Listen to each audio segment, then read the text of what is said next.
How you doing, gang? This is Dr. David from Thestatvantage.com. Folks, about a week ago, I was so sick I could hardly recover for 2 days, and it had nothing to do with the flu. It had to do with a basketball game. It was the game between Wisconsin and Florida.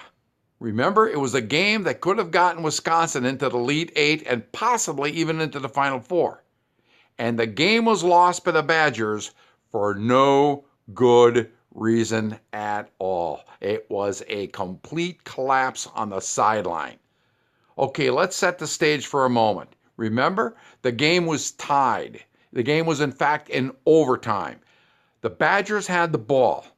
And if you remember, Nigel Hayes drove to the hoop and scored. And there was only 4 seconds left after he put that baby up. But hope, he didn't score. He was fouled. So, hey, now we go to the foul line. Okay, still tied, chance to get ahead. Hayes wasn't a very good shooter that night, but he goes to the line and he hits the first free throw. All right, the Badgers are up 1 right now. Now, what should a coach do with 4 seconds left? Call timeout right now. Bring your team to the sidelines and make clear to Hayes he needs to miss the second shot. Because if he misses the second shot while the teams are scrambling for the ball, those 4 seconds evaporate in almost an instant. Remember, 4 seconds is a lot of time in basketball. If you remember about 20 years ago, for you folks that really follow the NCAA tournament, the UCLA Bruins won a national championship when Cameron Dollar went from the baseline into the basket for a layup in 3 seconds. 4 seconds is too much time. Somehow, Greg Gard wasn't thinking too clearly. So what happens? After making the first shot, there is no timeout. Hayes makes the second shot.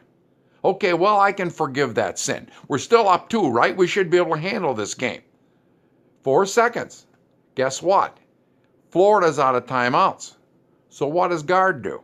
He doesn't call timeout. But wait, one of his best defenders is Bronson Koenig. Koenig come up with a leg injury, if you remember. So they got basically a rook in there for Koenig. The time is now to call timeout if you missed the first train that went by, which was the free throw. Then you better call timeout right here and set up your defense so that you can do everything possible, even if it means putting 2 guys on the inbounder. You hear me? 2 guys. So he can't get the ball in at any distance at all. But none of that happens. There is no timeout. Florida has a play set. They play the teams that plays like that set in October. So they're not going to confuse what they're going to do. Wisconsin, however, is not set up very well. The ball goes in at the angle. The player makes the cut up the floor. He ditches Nigel Hayes. He jumps right to the three-point line. Pop. Game over. Wisconsin goes home. Think about it. A colossal set of errors. I can forgive Gard for not asking him to miss that second free throw, but not by much. That's where it starts. You just don't give teams time like that. I know some of you folks out there are probably saying, hey, come on, Dr. David, don't get too crazy about this. Because after all, what if Wisconsin falls and going after the rebound? That's not going to happen. The guys are going to go vertical. They're probably not even going to contest the rebound very much. But you're going to have guys like Showalter, and you're going to have a guy like Happ in there. And as a result, there's going to have to be at least a battle for that rebound on Florida's side. That battle takes precious seconds. And those precious seconds come off the clock and prevent you from scoring at the other end. Okay, but they didn't do that. The next thing you do, they're not set up to stop a play that, of course, Florida's been set up, because I said every team's got to play like that. But before I go away, keep this in mind, because Thestatvantage.com is for fans and coaches, particularly of high school people. Now, stay with me now. Wisconsin had 16 turnovers in that game. 16. Bo Ryan's teams averaged less than 8 a lot of years. Now, think about it this way.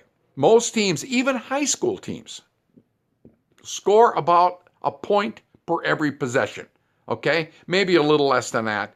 0.8, 0.9 per possession. My point is, if you're in high school, and especially if you're in college, you turn that ball over 16 times, you're giving up 7 to 10 points. Probably a minimum of 6 and certainly at least 7. And guess what? Wisconsin lost by 1. Go to Thestatvantage.com. Have some fun and really getting into basketball. You never got into it before. We have metrics you're going to love. Right now, get in there. And if you're a coach, you're going to win more games. But in the meantime, this is Dr. David.